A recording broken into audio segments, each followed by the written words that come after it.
I want you to stay calm and listen to what I have to say. You see, I have around 300 ants that do really fantastic work, and that's enough for today. Cha Hae-in's hand stopped swinging the wooden sword. She had been training so hard that her white dobok had been soaked through with her sweat and clung onto her figure. She turned around to face her instructor. He was an elderly man wearing an aged dobok. This man, who was missing an arm, gestured to her that she should take a seat. Cha Hae-in wordlessly nodded before politely kneeling down on both knees and placed the wooden sword beside her. I can't help but sense that, lately, Lady Hae-in's blade contains a trace of hesitation. I'm worried that, by chance, you have developed a sense of fear in your heart. Cha Hae-in couldn't answer. Song Kai-yeol was a hunter like her, and even though he operated a dojo, he still went out to hunt down monsters whenever the association requested his participation. And so, he could very well understand where her fear was coming from. The gate that none had seen before, and no one also could tell just what kind of unimaginably terrifying monstrosities would emerge from there. Just because one was strong, that didn't mean they couldn't get scared. No, on the contrary, they felt to their bones the kind of fear that normal, powerless people couldn't feel precisely because they were strong. Song Kai-yeol closed his eyes as if he was reflecting back on his past and slowly nodded his head. I'm sure you're scared. Indeed, why shouldn't you be? I also felt the same way. Of course, the monsters that I fought can't be compared to those you have fought. But when I lost my arm, it was then. Cha Hae-in's hunter issue smartphone, the one tucked away in the corner of the dojo so it wouldn't get in the way, began ringing loudly. A hunter should answer her phone. Yes, forgive me, instructor. Cha Hae-in briefly bowed her head before running over there to pick up the phone. And then, Song Kai-yeol had been waiting for her to end the call so he could continue on with his story, only to see that Cha Hae-in's expression was getting brighter and brighter with every passing second. She was definitely trying to hide it, but since she was usually so expressionless in her everyday life, even Song Kai-yeol could easily spot the changes in her expression. She ended the call and cautiously walked over to his location. Instructor Nim, there's an appointment I need to get to, so I should go. Her cheeks were flushed warm. Seeing her eyes now filled with vitality, Song Kai-yeol realized that his thoughts were off the mark. The hesitation evident in her sword wasn't born from fear. Indeed, you should. Of course, you need to. Song Kai-yeol dazedly nodded his head and gave her his permission. Well, then, Cha Hae-in's goodbye was kept brief and she left the dojo in light, cheery steps. He stared at her departing back and belatedly, a gentle smile floated up on his lips. Ah, so that's what it was. While wondering who the lucky fella receiving the love of such a wonderful and fine young woman could be, an expression of contentment floated up on Song Kai-yeol's face, one that was just as happy as his valued disciple had shown. Hey, isn't that Hunter Seong Jinwoo? Where?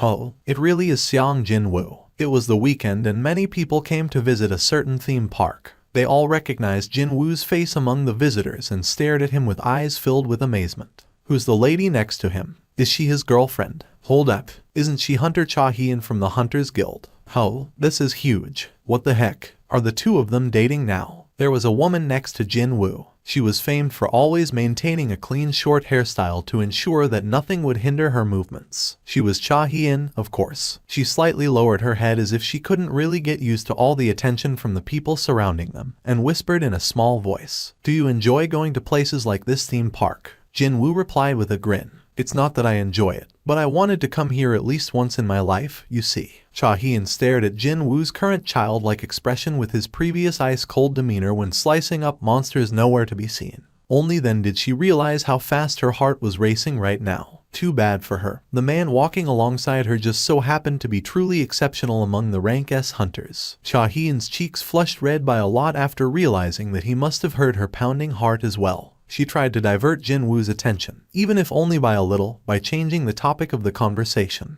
If you wanted to come here, then why me? Miss Hae-in is the only friend I have. Pardon, since when did she become friends with Hunter Seong Jinwoo? She racked her brain trying to recall the memory she clearly didn't possess before she unconsciously looked up. That's when her eyes locked onto Jinwoo's rather mischievous grin. You know, in front of that strange stone statue. Ah, that day. Back on that day when she and her colleagues entered the dual dungeon to rescue Jinwoo, that angel statue asked her the question, didn't it? What is your relationship with Seong Jinwoo? A friend? It seemed that Jinwoo remembered that brief exchange. You were listening back then. Well, yeah, somehow I could hear you. I have better than average hearing, you see. She felt a tiny bit wronged here somehow, but she knew that even back then, she ended up being saved by him rather than saving him, instead. It was then she became conscious once more of just how many times Jinwoo had saved her life. By the way, what was the identity of that strange dungeon? She had been waiting to hear his explanation on this one ever since that day. Unfortunately, he figured that now wasn't the right time to tell her. Can I tell you later when I've managed to properly sort out my own thoughts first? Even I can't tell what's what at the moment. Cha Hae In nodded her head to say that she understood.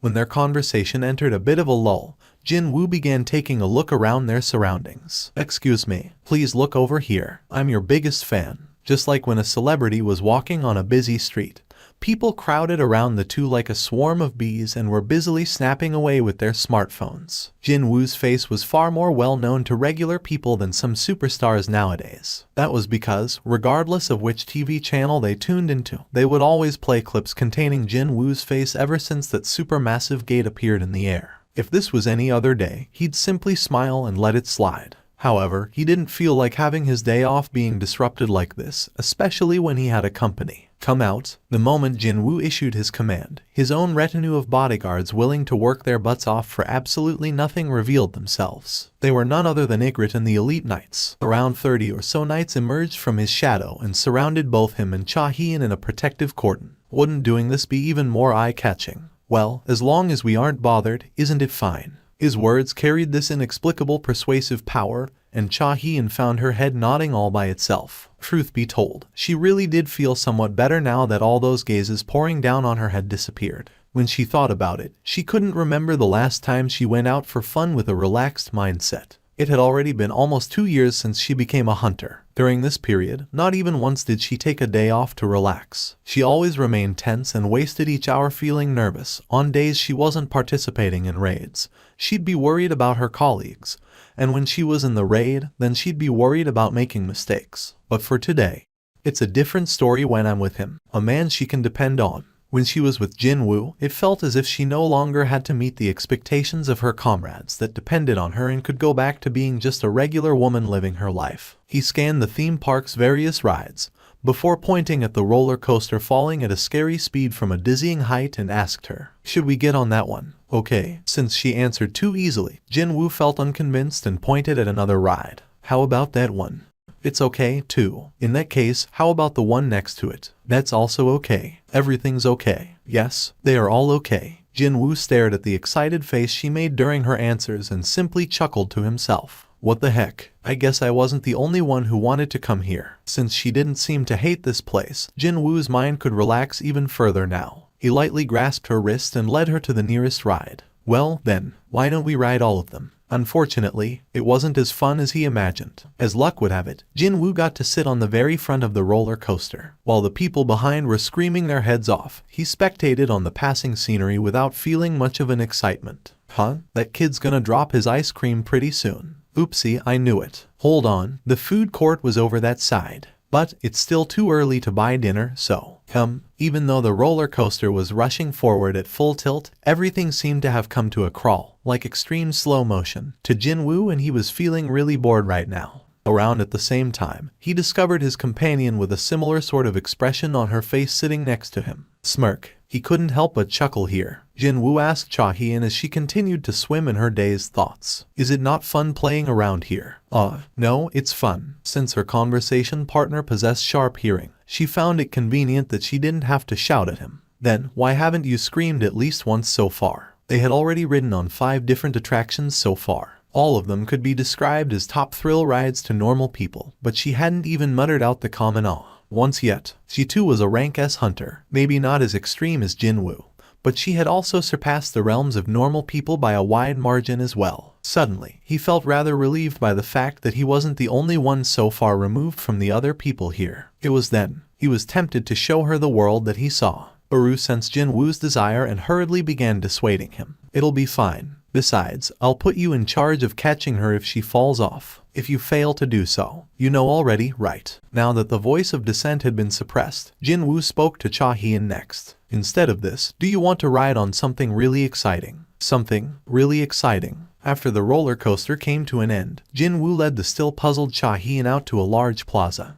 Hurry, come on up. She realized that Jinwoo had already climbed up on the back of the sky dragon and became utterly flabbergasted. You want me to ride that creature? Cha Hae In looked down as the crowd below gradually grew distant and swallowed her saliva. For sure, the sense of tension she felt right now was on another dimension when compared to being on those theme park rides. Almost instinctively, her arms went around Jinwoo's waist. "Hold on to me tight. We're going to fly now." Was there a reason for more explanation now? Because he definitely could feel an incredible amount of pressure being exerted by Cha Hae In's arms wrapped around his waist. What the heck? A regular guy would have been folded in half. But this showed how scared she must have been feeling right now. Jinwoo had half succeeded in his mission and spoke loudly with an excited voice. "Kaisel, go faster, faster." As Kaisel began flying at its fastest speed, Cha Hae In's screams, heard for the very first time today, resounded out right behind him. They entered the storm clouds where rain and wind wildly lashed out. They flew so close to a mountain range that they could almost touch it.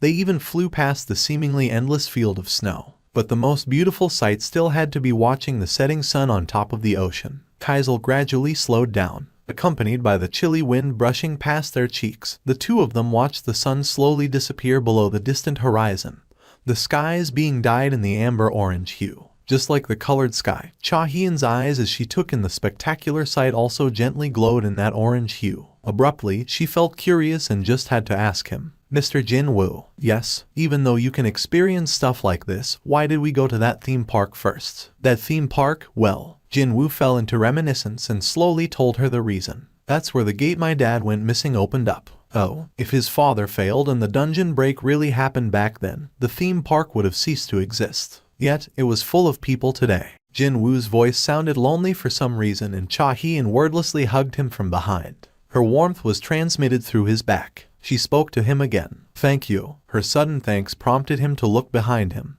But since she was pressing up close to his back, there was no way he could see the expression on her face. "Pardon me. I wanted to say thank you for everything. You've been helping me out all this time." So, through their bodies pressing against each other, through her warm breaths tickling his neck, and from her powerfully beating heart, he sensed from her what she wanted to say. Indeed, this was enough for him. Jinwoo smiled softly and commanded Kaisel to head in the opposite direction. "Where are we going now?" Cha Hae In sounded somewhat rueful as she asked him. Jinwoo replied with a smile, "There's something I want to show you." The destination they got to after a lengthy flight wasn't Korea, but Japan. More specifically, an area designated as a restricted zone, which meant that there was not one soul to be found here. Even the wild animals were driven away by the horrible auras oozing off from the monsters, and thus no one lived in this area. In this expansive forest where not even the breathing of a small animal could be heard, Kaisel slowly made its descent. The sky dragon lay flat on the ground and Jinwoo climbed off first. He turned around to assist Cha Hae In next. "Where are we?" She had been experiencing some extraordinary sights for almost the whole day today, and so she expectantly began scanning her new surroundings with curious eyes. However, besides the near endless sea of trees, she couldn't see anything particularly interesting out here.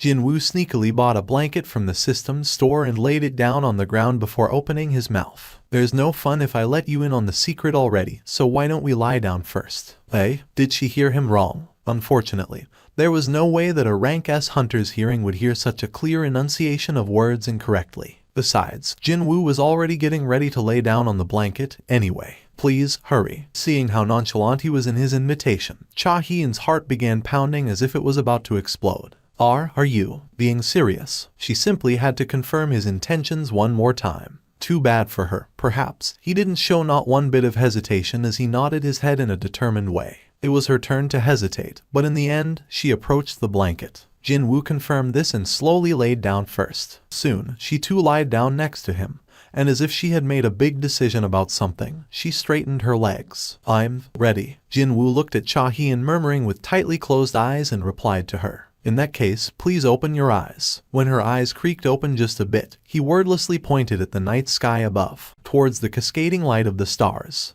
Cha Hae In gasped out inadvertently after looking at the stunning parade of the starlight filling up the heavens. Beautiful. Could she be able to describe this spectacle with any other words besides beautiful? Jinwoo was pleased by her response and smiled in satisfaction. "I arrived here to deal with a dungeon break and ended up looking at the night sky." Back then, he felt just too fatigued and wanted to lay his weary body down and close his eyes to rest. But, because the surroundings were so bright, he couldn't go to sleep. He got irritated and opened his eyes, and that's when he got to see this brilliant echo of stars enveloping the sky. Just seeing them made his heart melt down that night. I thought that it'd be wonderful to share this night sky with someone else, you see. The only thing filling up this still forest with nary a squeak of sound was the endless river of starlight.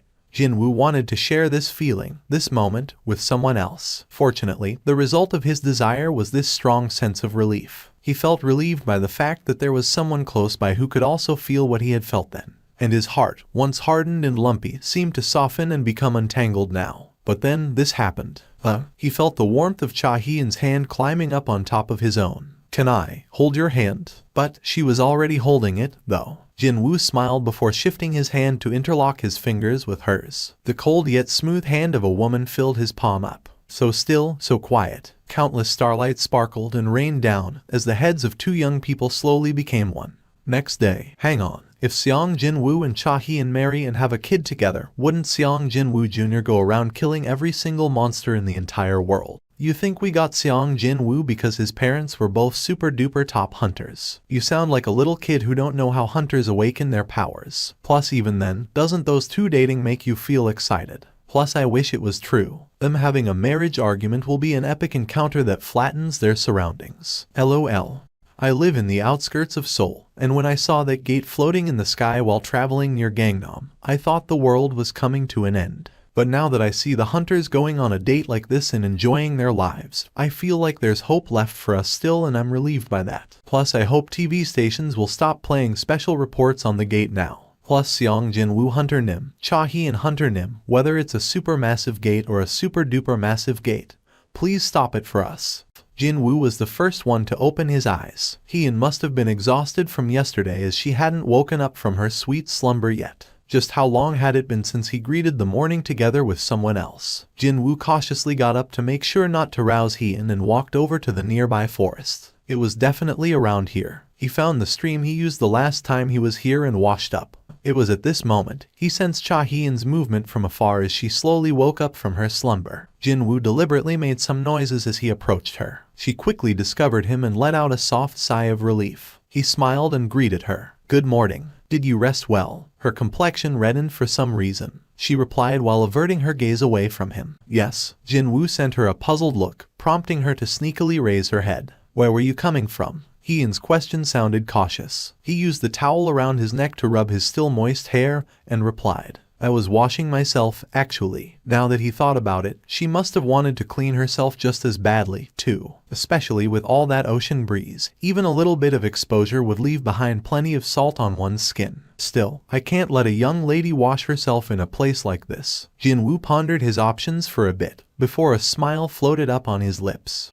"I know a hotel with a killer breakfast nearby, so how about going there for our meal?" Although she didn't verbalize her answer, Hae In must have felt really hungry because she immediately nodded her head, her lips firmly closed shut. Jinwoo reached out to her and helped her to stand back up before summoning Kaisel out again. Hae In tilted her head while looking at the sky dragon unfurl its wings. "But didn't you say it was nearby?" "Well, it's about a 5-minute distance if I run with everything I have, so would you like to run alongside me, then?" 5 minutes at Jinwoo's top speed. Hae In quickly calculated just how far that would be in her head, and without saying anything, she climbed on the back of Kaisel. "Yep, it's great that she understands me so quickly." Jinwoo grinned and took his place in front of her. Kaisel flapped its wings and flew up. The Koreans had seen Kaisel fairly often on TV, so their reactions were not as severe. But he wondered how the Japanese staff of the hotel would react after seeing his ride. He prayed that the chef working this morning wouldn't be too frightened. It suddenly appeared out of nowhere. The first person to discover it was a middle